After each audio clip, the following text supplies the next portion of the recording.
Private education society এর কেন্দ্রীয় কার্যনির্বাহী কমিটির শপথ গ্রহণ 2026 অনুষ্ঠান সুষ্ঠু, সুন্দর ও উৎসবমুখর পরিবেশে অনুষ্ঠিত হয়েছে। অনুষ্ঠানে সভাপতিত্ব করেন সংগঠনের চেয়ারম্যান আব্দুল্লাহ আল মামুন।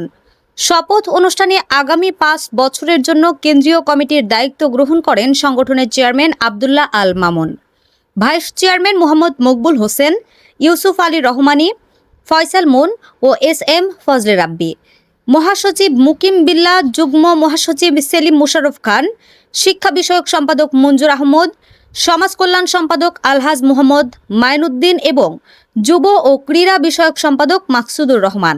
অনুষ্ঠানে বিশেষ অতিথি হিসেবে উপস্থিত ছিলেন সংগঠনের উপদেষ্টা মোসলে উদ্দিন।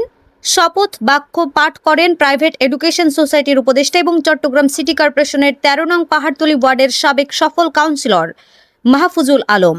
অনুষ্ঠানটি সঞ্চালনা করেন সংগঠনের শিক্ষা বিষয়ক সম্পাদক মঞ্জুর আহমদ।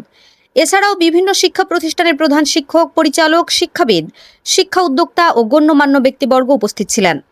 উপস্থিত বক্তারা দেশের বেসরকারি শিক্ষা ব্যবস্থার উন্নয়ন, শিক্ষকদের মর্যাদা প্রতিষ্ঠা, শিক্ষা প্রতিষ্ঠানের সার্বিক কল্যাণ এবং মানসম্মত শিক্ষা নিশ্চিতকরণে প্রাইভেট এডুকেশন সোসাইটির কার্যক্রমকে আরও গতিশীল করার প্রত্যয় ব্যক্ত করেন। তারা সংগঠনের উত্তরোত্তর সাফল্য কামনা করেন এবং শিক্ষার উন্নয়নে ঐক্যবদ্ধভাবে কাজ করার আহ্বান জানান। অনুষ্ঠানে শেষ পর্বে সংগঠনের সাফল্য, দেশের শিক্ষা ব্যবস্থার উন্নয়ন এবং জাতির কল্যাণ কামনায় বিশেষ দোয়া ও মোনাজাত অনুষ্ঠিত হয়। সকলের আন্তরিক দোয়া ও শুভকামনার মধ্য দিয়ে শপথ গ্রহণ অনুষ্ঠান সফলভাবে সম্পন্ন হয়। শিক্ষকদের ঐক্য, শিক্ষার মান উন্নয়ন এবং বেসরকারি শিক্ষা প্রতিষ্ঠানের স্বার্থ সংরক্ষণে প্রাইভেট এডুকেশন সোসাইটি অগ্রণী ভূমিকা পালন করবে এমন আশাবাদ ব্যক্ত করা হয় অনুষ্ঠানে।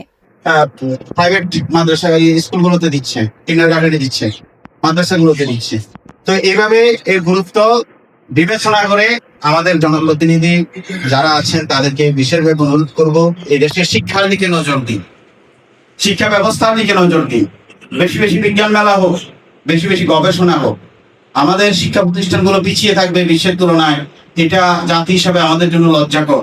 অথচ এক সময় আমরা বিশ্বের সবচেয়ে বেশি বই পড়ুয়া জাতি হিসাবে পরিচিত ছিলাম। মোবাইল টেকনোলজি আসার আগে বিশ্বের সবচেয়ে বেশি বই পড়ুয়া জাতি ছিলাম আমরা। কমার্শিয়াল যে ব্যবসা ছাড়া কিছু বুঝি না, সংগঠন মানে হলো আমরা ব্যবসা। আর আমি যে সংগঠনের সভাপতির দায়িত্বে ছিলাম, আমি গত কিছুদিন আগে একটা ইফতার পার্টি করছি।